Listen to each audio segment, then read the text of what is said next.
So, some of you may be aware of the new cyber law that dropped in April 2025, and you may know that it's 34 pages of legal spaghetti. I read the whole thing, so you don't have to. Okay, I didn't. I tossed the whole thing into AI because we cheat smart, not hard.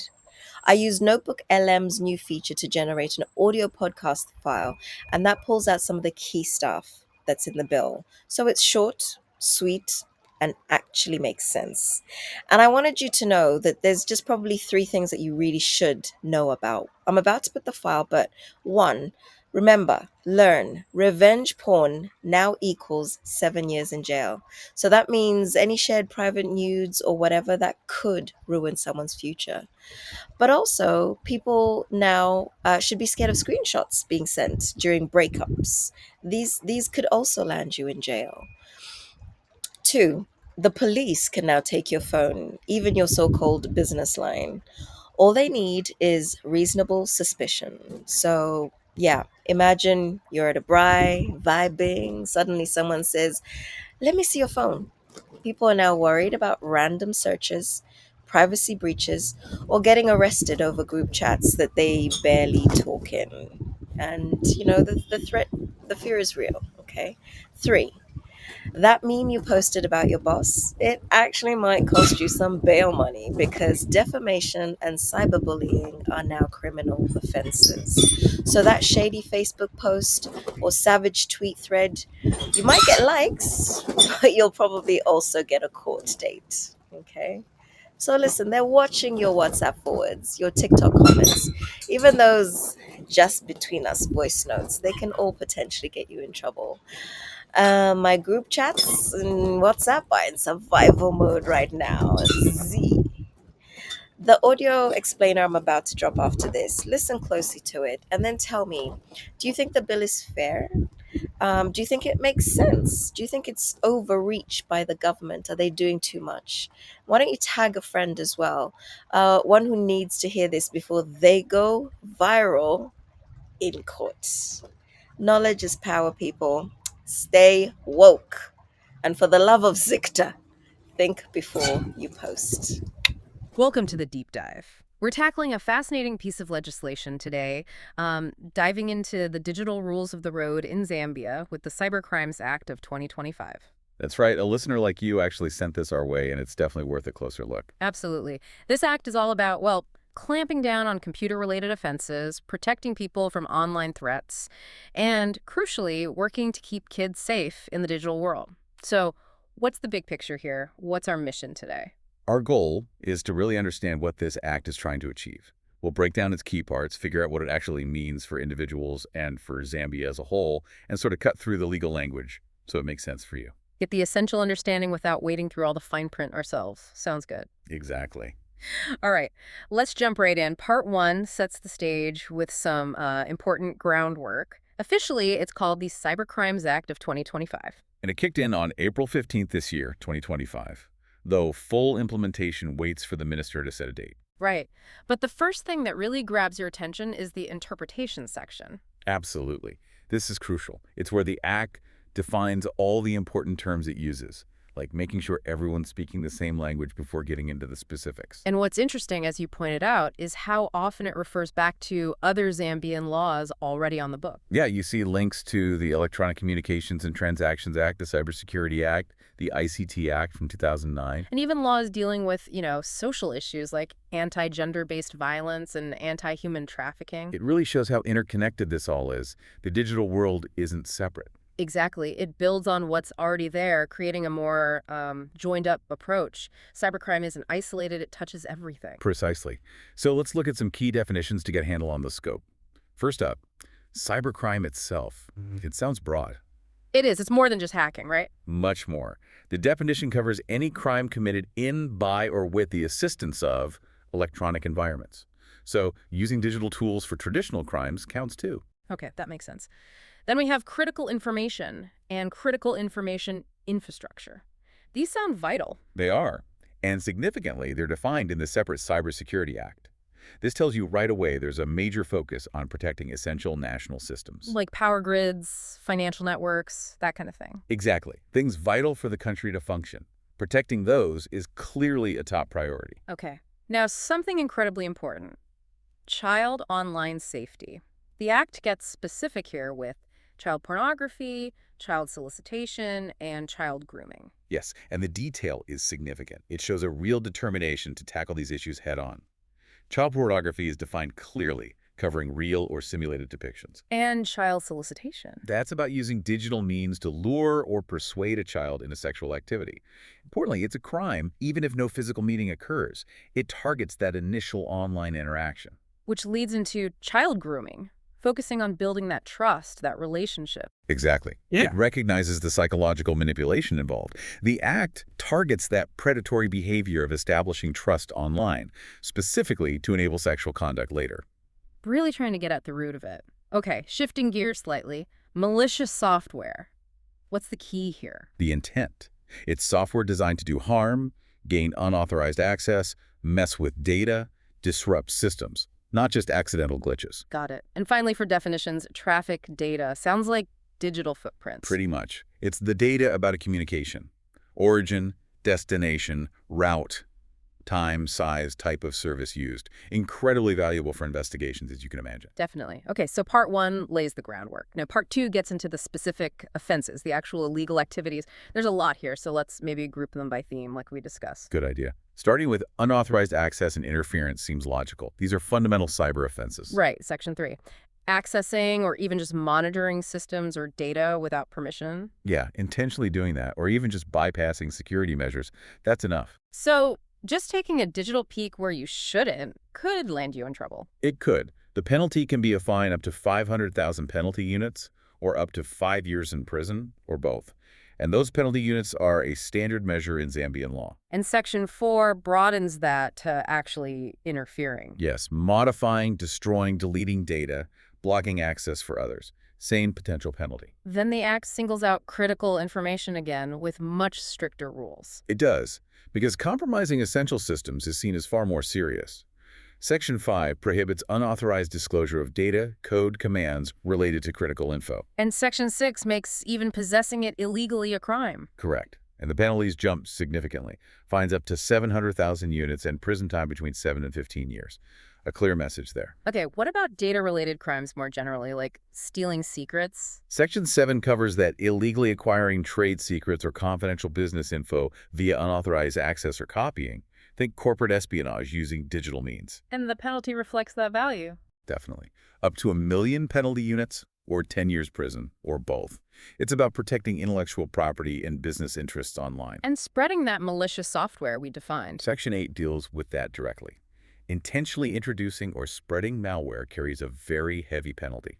Yeah. Fine up to 1.5 million units or up to 15 years. Shows the potential for widespread damage. Then there's Section 9, illegal system interference. How's that different from Section 4? Think of Section 4 as general unauthorized meddling. Section 9 is more specific about actions intended to seriously hinder or stop a system from working normally for its users, like denial of service attacks. Ah, okay. The penalty's similar to Section 3 and 4, though. Yes, fine up to 500,000 units or up to 5 years, or both. All right, moving into privacy and communication offenses. Section 10, recording private conversations. That feels very relevant today. It really does. It prohibits recording private talks without prior notice to everyone involved. But there are exceptions. Okay, what are they? Unintentional recording isn't an offense. Law enforcement can record under specific circumstances threat to life, serious violence, property damage, or investigating another crime. And protecting your own interests. Yes, if it's reasonably necessary to protect your lawful interests in that conversation. Otherwise, the penalty is up to 200,000 units fine or 2 years prison. Section 11 talks about illegal devices and software. What falls under that? This targets the tools of the trade for cyber criminals. Making, selling, possessing things like hacking tools, illegally obtained passwords, code designed specifically to damage systems. The penalty mirrors unauthorized access. Okay. And computer-related misrepresentation and fraud in Section 12 sounds like digital deception. Exactly. 2 main things here. First, manipulating data to make it seem authentic when it's not, hoping it gets acted upon. Second, using data or interfering with systems with the intent to defraud someone for economic benefit. Like phishing or creating fake invoices. Those could certainly fall under it. The penalty, again, aligns with unauthorized access. Section 13 covers cyber extortion. Digital blackmail, essentially. Pretty much. Using a computer to make threats, accuse someone, threaten system damage, or significantly threaten to publish private sexual images to coerce someone. That last one is unfortunately common. What's the penalty? Up to 700,000 penalty units, or up to 7 years in prison, or both. Identity-related crimes, Section 14, another huge online issue. Absolutely. Illegally transferring, possessing, or using someone else's ID info or their electronic signatures or passwords to commit an offense. Big penalties here. Up to 1 million units fine or 10 years prison. Reflects the potential harm. Then there's Section 19, sending deceptive electronic messages. What's targeted there? Things like hiding the origin of a message, sending spam designed to cause harm or disruption, creating fake websites to steal info, falsifying email headers to trick people. So various forms of online trickery and disruption, penalty. Fine up to 700,000 units or imprisonment from 2 to 7 years, or both. Okay, now we circle back to that major focus, child online protection. Sections 15, 16, 17, 18, the penalties look extremely severe. They are, and rightly so. Section 15 is about prohibiting child pornography. It's very comprehensive: production, distribution, possession, even just accessing it via a computer system. And the punishment. Minimum 15 years, maximum 25 years imprisonment. There's an exception for law enforcement doing their job, of course. Section 16 is child solicitation. This goes beyond just the material itself. Yes, it targets the act of using a computer to arrange meetings for abuse, or to communicate with a child to get them involved in sexual activity, or recruit them for pornography, even if nothing physical happens. Penalty for solicitation. Up to 25 years imprisonment. Very serious. And Section 17, child grooming, which we defined earlier as building trust for sexual purposes. Criminalizing that specific act of using a computer system for grooming carries a sentence of 15 to 25 years. And horrifyingly, Section 18 addresses online human trafficking. Yes, prohibiting the use of computer systems for trafficking persons. The penalty reflects the severity. Imprisonment for at least 25 years. Potentially life. It's clear they put a heavy emphasis there. Are there broader offenses covered too? Yes. Section 20 is interesting. It basically says using a computer to commit any crime under any other Zambian law also makes it a cybercrime under this act. The penalty would be whatever the other law specifies.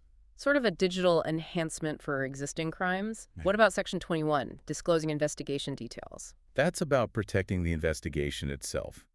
If you receive an order related to a cybercrime investigation, you can't unlawfully reveal that order, the actions taken, or the data collected. There are penalties for doing so. Section 22 covers online harassment and spreading false information. Very relevant to online discourse. Definitely. Using computer systems to share obscene material to harass, repeatedly sending distressing data, or knowingly spreading false info online that damages reputation or causes public ridicule, that carries fines or imprisonment. And finally, the really big ones. Section 23, cyber attacks, and Section 24, cyber terrorism. Right. Section 23 is a broad prohibition on cyber attacks, with fines or imprisonment.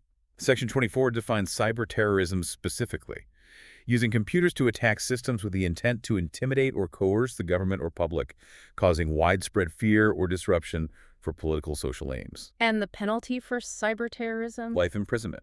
Shows the extreme gravity attached to it. And one more point on offenses. Section 25 increases penalties if critical infrastructure is harmed. Yes. If any offense under this act or any other law results in damaging or disrupting critical infrastructure systems or data, the penalties can be significantly increased up to 1 million units fine and 25 years prison.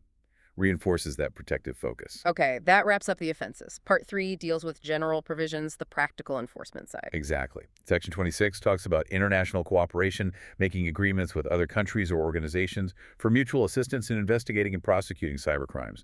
Crucial, since these crimes cross borders easily. And rules for search and seizure in the digital realm. Section 27. Yes, law enforcement can get a warrant to search premises and seize computer systems containing evidence.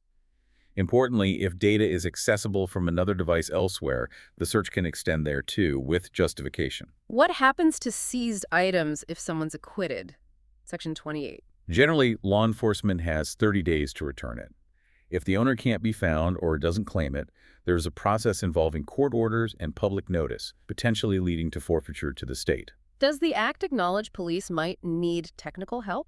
Yes, Section 29 requires individuals with relevant knowledge of a system or its security to assist officers during a search if reasonably requested, helping access systems or understand data, for instance. What if digital evidence is volatile, could disappear easily? Section 30 allows for expedited preservation orders. An officer can issue an initial 7-day order to someone controlling data to keep it safe if it's vulnerable. For longer periods, they need a judge's order. And getting communication records, that traffic data we talked about? Sections 31 and 32 cover that. With a warrant, they can compel disclosure of traffic data to identify service providers or communication paths. With a judge's order based on suspicion, they can compel the collection of traffic data over time or even collect it themselves. Lastly, Section 33 says these offenses are extraditable, meaning Meaning, if someone commits a cybercrime under this act in Zambia and flees elsewhere, they can potentially be brought back to face trial, provided an extradition treaty exists with that country. okay, we have covered a huge amount of ground today, really, getting into the details of Zambia's Cybercrimes Act of 2025. We certainly have. It's clear this is a very comprehensive attempt to tackle a wide range of digital offenses. There's a really strong focus on protecting critical infrastructure and, very importantly, on child safety online. Absolutely. You can see the effort to address many modern digital challenges. This deep dive should give you, the listener, a solid grasp of the legal framework Zambia is putting in place for its digital space. It really underscores how central technology is now and the need for laws to adapt. Exactly. It highlights the unique risks and the legal responses required. So here's something to maybe leave you thinking about. Given how incredibly fast technology keeps evolving, how might laws like the Zambian Act need to adapt in the future? How do you keep them effective against new cyber threats while also ensuring, that fundamental rights and freedoms are protected online? That's the ongoing challenge, isn't it? That constant balancing act between security and liberty in our digital age, Right. something we all need to consider. A crucial question indeed. Thanks for joining us for this deep dive.